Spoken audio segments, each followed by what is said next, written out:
Breaking news mga kalingap. At this moment ayon po sa ating source ay hindi na makakasama si Viancy sa out of town ng Team Kalingap patungong Palawan. Gaano nga ba ito katotoo mga kalingap? Isang mapagpalang araw po mga kalingap. Bago po tayo magbigay ng pansarili nating komento, hiling ko lang napatapusin ang bidyong ito para sa patas at makatwirang pamamahayag hinggil sa isyong ito. Ito pong muli ang inyong lingkod Kalingap Vlogs channel na maghahatid sa inyo ng panibagong update patungkol sa inyong paboritong Kalingap beneficiary na si Viancy. At kung bago ka pa lang sa aking munting channel ay huwag kalimutang mag-subscribe para lagi kang updated sa Team Kalingap. Paki-like and share na din po ang mixing reaction video na ito mga Kalingap. Maraming salamat po. Nalalapit na nga mga kalingap ang paglipad ng Team Kalingap patungong Palawan, ngunit tila ba may nagbabadya o may pagsubok na dumarating sa Team Kalingap lalo na kay Viancy na first time sana makakapag out of town, especially makaka-experience na sana si Viancy ng pagsakay sa eroplano. Which is very much excited na rin for sure si Viancy sa kanyang unang paglipad mga kalingap. Pero may mga pangyayari din talaga na dumarating na lang sa lalong hindi natin inaasahan na pagkakataon. Napag-alaman po kasi mga kalingap na kakailanganin ng parental consent ng magulang ni Viancy dahil wala pa siyang 18 years old.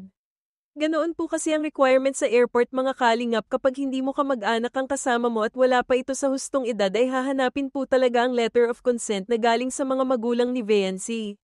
Dagdag pa rito mga kalingap ay kailangan din magpresenta si Viancy ng valid ID ng kanyang mga magulang na magsusuporta sa sulat na siya ay pinapayagan para makaiwas sa human trafficking.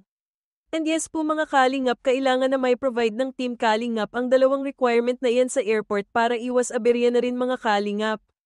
Maganda na ang nakaredy para at least kapag andoon na sila ay smooth lang ang kanilang magiging transaction. Diretso na sila sa boarding hanggang sa mag-take off ang kanilang eroplano. Yes, it's true mga kalingap, and it happened po talaga sa ibang passenger na hindi nakalipad dahil hinanapan po sila requirement mga kalingap.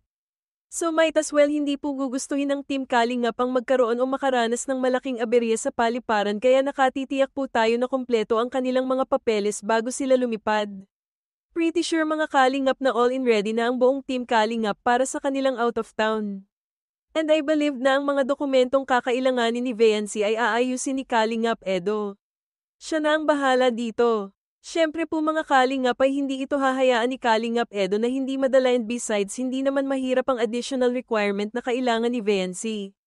Very much excited and prepared na ang bawat isa, lalo na ang Kalingap Angels, and waiting na lang sa exact date ng paglipad ng Team Kalingap. Samantala hanggang dito na lang po muna ang aking video mga kalingap. Maraming salamat po sa lahat ng sumusuporta sa aking munting channel. At sa mga hindi pa ay please like, share and subscribe po natin ito.